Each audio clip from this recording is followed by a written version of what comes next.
เยอะแยะเลยครับปลาเขื่อนแก่งกระจานโอ้ดูสิลมที่แก่งกระจานนะคะตอนนี้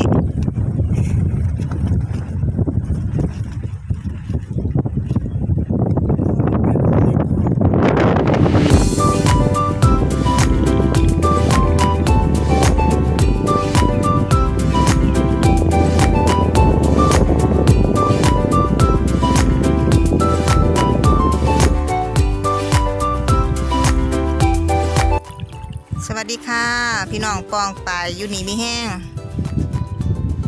มือนี้ก็เป็นมือที่2แล้วที่เข้ามากางเต็นท์ตกปลากินข้าวปลาแซ่บๆอยู่แก่งกระจานค่ะจังหวัดเพชรบุรีกับบรรยากาศยามมื้อแลงลมพัดเย็นๆฟ้าห้องหึมฝนกำลังสิตกแล้วพี่น้องจักสิตกให้แน่บ่ดอกยังมึงเว้นฮ้อนว่าซั่นนี่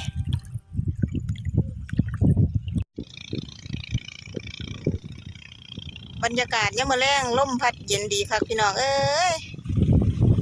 ลมเย็นกลางคืนน่ะหนาวได้ห่มผ้าแต่ว่ากลางเว้นน่ะร้อนคักร้อนจะรู้หมองสิอยู่ร้อนคักร้อนแน่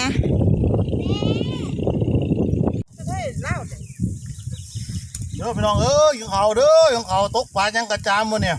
โอ้ยคำเขาใหญ่ดอนมาเด้อหำหำดอนเขาน้ำอ้ายเด้อพี่คำใหญ่หนึ่งโอ้แซ่บตำบักหุ่งเหรอคะระวังหกนะได้ FC คู่สุดเหรอคะเดินกลับมาอีกยังลูกคือข้อตายน็อตน็อตเอาไอ้นั่นมาปลากระติกข้าวมาน็อตเดี๋ยวมาหาหน่อยเอายังตำบัก ทีม หุ่ง งานสู่บ่ไหวเห็นบ่ ซ้อนคนทีมงานพวกนั้นเคยลุยเคยไปเคยมาเขาบ่ได้ขาลุยคือเฮาเนาะอยู่ก็ได้ไหมคือปลาอยู่ไม่เห็นบรรยากาศดีครับพี่น้องเอ้ยกินข้าวปลาดีมื้อนี้แกงกระจานตกปลาฝนก็สิตกเอาไก่ทั้งหมดมาเดี๋ยวไม่ไงมาเข้าไหมโอ้แซ่บบ่แซ่บคุณน่ะต้มตีนก็มีแซ่บเอาต้องปลาใส่กระดูกต้มตีนรู้แล้วไงเราต้องเผื่อไว้ไก่ขอชิ่หน่อยเราต้องเผื่อใจไว้ทุกคนกินตัวปลามักตีนโอ้มากตีนเราไม่ได้คาดหวังนะโอ้ปลาไหมคะปลาอย่างเนี่ยล่ะพ่อใหญ่ปลากระมังปลากระสูบปลาตะเพียนเยอะแยะเลยครับปลาเขื่อนแก่งกระจานโอ้หมานเยอะแยะตัวเล็กตัวใหญ่มันมาแล้วตกลงมาแห้งๆเลยสิได้นอนเย็นๆมื้อแลงนี่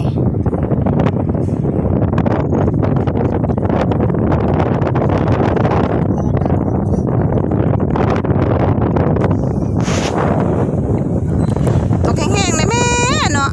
สิได้นอนเย็นๆแน่มื้อแลงนี่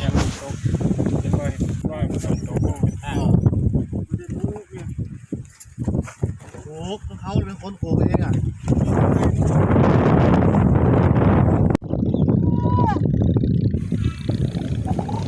โอ้ยไปแล้วมิดซีรีเลยบ้านนี้ว่ามันสิตกแห้งๆให้ได้นอนเย็นๆแน่ก็บ่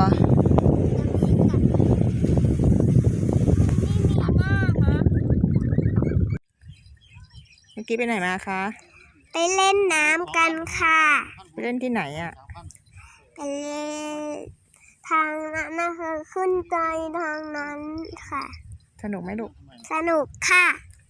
น้ำเย็นไหมเย็นมากค่ะมีผมจุกด้วยค่ะ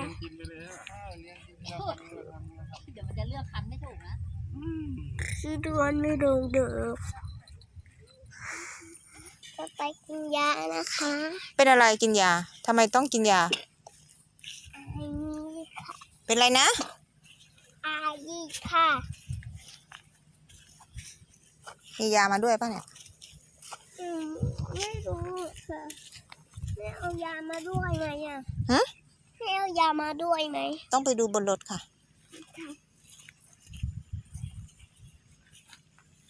อุ้ยสูงมากเลยอันนี้ไม่ไกลอ่ะไปสูงๆเลี้ยวกลับดีกว่า เนี่ย